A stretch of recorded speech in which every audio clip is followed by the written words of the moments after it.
everyone, welcome back, and today I'm going to be talking about Voice in the Wind by Francine Rivers.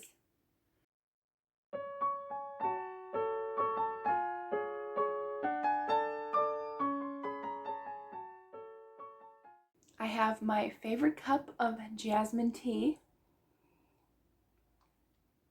It's just a cup full of sunshine. If you've never had jasmine pearl tea, oh, it is so good, so yummy, and the smell is just heaven. It smells like flowers.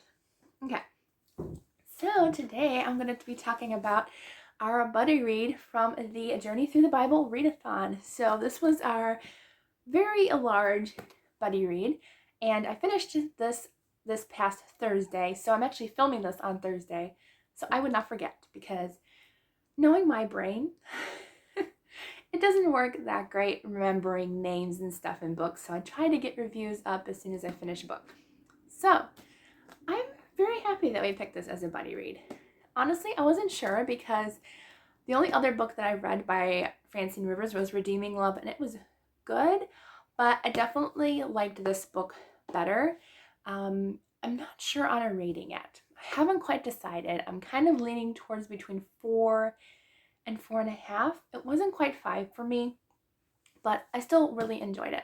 So this is actually in 4 perspectives in this book. So yes, there is a lot of information in this book, but as the story goes on, you do follow it pretty well. She does a great job in doing that. So we're following Hadassah, who is a Jew who turned a Christian after Jesus's crucifixion.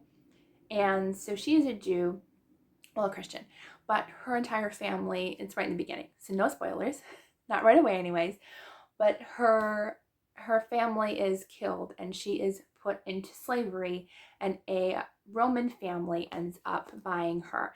And so she doesn't tell anybody that she is a Christian.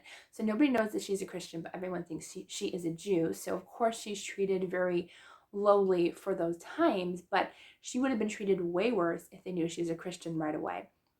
So she has to learn how to, she's kind to them and teaches them about God's love, and tries to not necessarily earn their trust, but yeah, to kind of just show them that her kindness and her kind manner shows God's love. And so that's her part of the story. Then we follow Marcus and Julia, who are a brother and sister, and they are part of the Roman family that buy her as a slave. And so they have a bunch of their own problems. Marcus is a man who follows after his own desires, who just wants to spend his money, spend time with women, but he sees Hadassah and she isn't pretty. That's what they say in the book. But there's something about her that Marcus is attracted to. And obviously, it's Jesus, but he doesn't know that yet. And he still doesn't know it by the end of this first book. So, but we follow him. Julia, she's also very like, I want to do what I want to do. She's a rebellious child who doesn't want her parents running her life. So she ends up marrying pretty much any man just to get out of her parents' house. So follow those two. And then we also follow, I knew I was going to forget his name. I always forget his name, and I have a problem with that. Although, to be honest, his name is like really hard to pronounce. So Atreides. It's Atreides, right? Yeah, it's Atreides. So Atreides is a German soldier who ends up being the head of his tribe in Germany, but then his tribe ends up getting into war, and he is also put into slavery, but he ends up being put as a gladiator in the Roman Forum. So we're following all of these characters, and just a warning, there is quite a bit of violence in this book, but for that era it kind of makes sense because there was a lot going on during those times. This is about 80, I think 80, 50, I think roughly. So yeah, so there's a lot of violence going on in this book, but I did really enjoy it. So now we're heading into the spoilers. So if you have not read it, you can go ahead and skip this part. All right, so we are following a lot of the characters. And so I can tell you right now, my least favorite character in this book was obviously Julia's friend Calaba. She is a conniving woman who just, I don't know, she's got this plan. And I kind of know, I don't know if I know what it is. I think she's after Julia for her own pleasures. I have a feeling, I don't know exactly until probably the second or third book, but yeah, Calaba has some, uh, she's got some plans for her friend Julia, and I don't know what's going on, but yeah, I don't like her character at all. She is very unlikable, and I'm like, Julia, why are you even friends with her? Like, Julia's pretty kind of naive in the beginning, but it's like by the end of the book, she goes through a lot of stuff, and Calaba's no help. I'm like, Julia, just dump her as a friend. She is not a friend. So yeah, I do not like her. I also really don't like Julia. She seems to get herself in the same situation over and over and over again. She gets married 3 times, and all to like kind of the same man. Like, they're all different in different ways. And honestly, the only husband that I liked for her was her first one. Even though he was older for her, at least he was the kindest and treated her with respect, even though he was older. And to me, the other two, it's like, no, what are you doing, Julia? You're getting yourself in the same situation. Like, she wants nothing to do, like, even though she's married, she wants to be in control of everything. Julia, she just wants to live her life. So stop getting married. Because I mean, you're in a relationship with your husband, and your husband's the head of the household.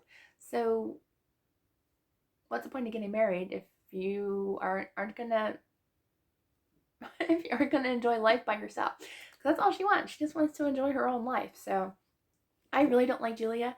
I'm really hoping her character changes in the second book, because I don't like her character in the first book at all. I have a love-hate relationship with Marcus, because like, I feel like his heart is really going to be pulled toward the Lord. I can just feel it in this book. But then there's other times where, like, he gets too romance heavy, and he wants to go after Hadassah, and thankfully she tells him no.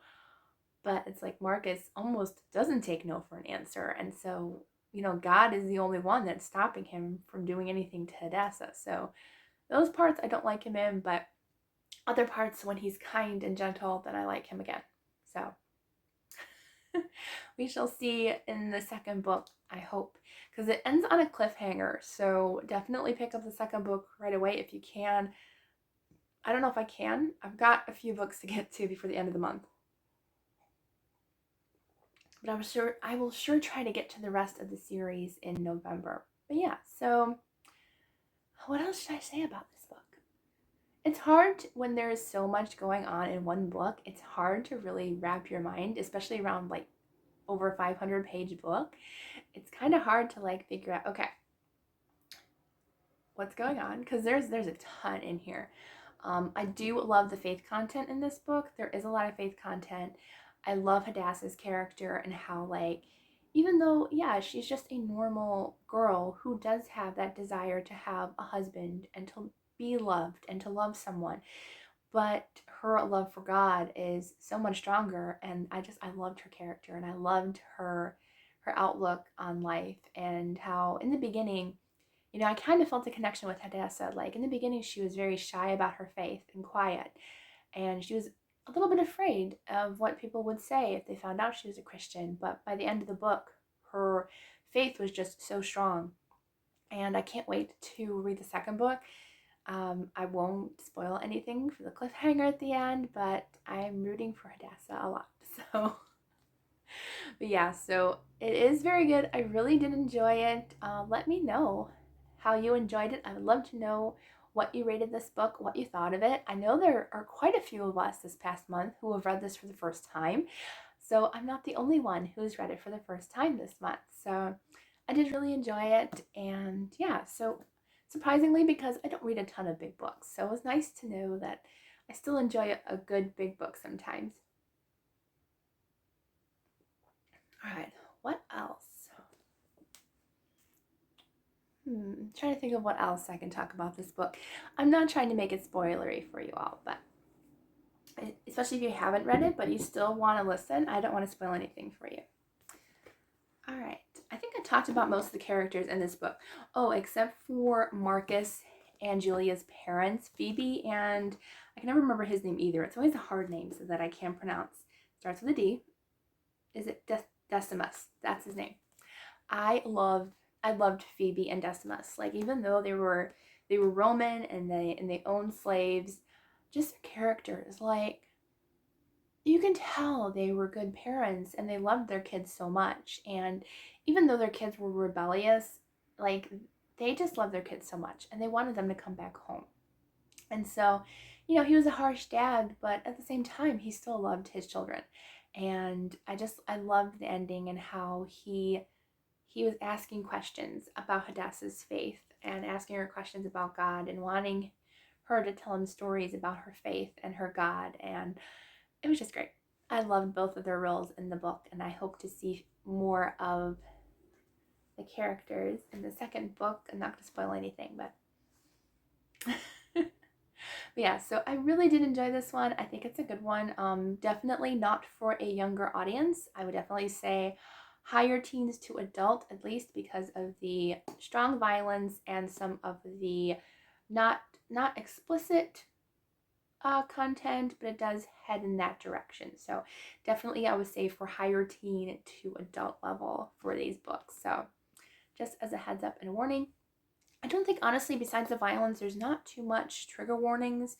There is a abortion in this book, so if that triggers you, other than that, I don't think there is a lot going on in this book. So for that reason, that's good. There's not a whole lot of trigger warnings. Usually I try to mention those for you all, so you know ahead of time. But yeah, so I definitely think it's a very interesting book.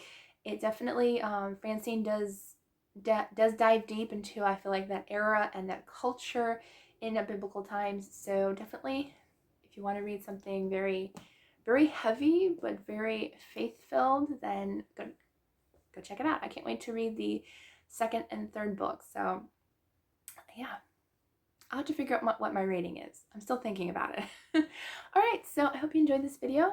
Please don't forget to subscribe and like, and I hope you all really enjoyed joining in the Journey Through the Bible readathon. I will probably do another readathon in May, as I did this past May. So let me know if you want one that's the same theme as this. Like, I'm not going to do the same prompts. I'll pick different prompts, but like in the same setup. Or if you'd like me just to do a regular readathon with just like 5 or 6 prompts. So I'll probably do a poll later anyways. Don't pay attention to me. Just thought I'd get those words out, and you can let me know down in the comments if you have any ideas. And yeah, so I had a lot of fun with this readathon, and Tuesday will be my readathon wrap up. I will talk about all the books and the adventure that I took through the Bible. So I did not do a full blackout of the readathon. So, but I did get quite a few done, so I'm really happy, and I'm hoping to get at least maybe 2 or 3 books done before the end of Sunday night. So we shall see. We'll see. We'll see. So I hope you all have a wonderful day. Thank you again for joining in on my first ever reading spins last night as well. I wanted to mention that. So thank you to everyone who joined in.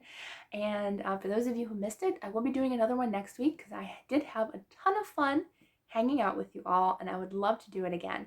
So yeah, that's it. I did have some problems with my computer, but we were all good in the end. So I hope you all have a wonderful day, and I will see you all in the next video.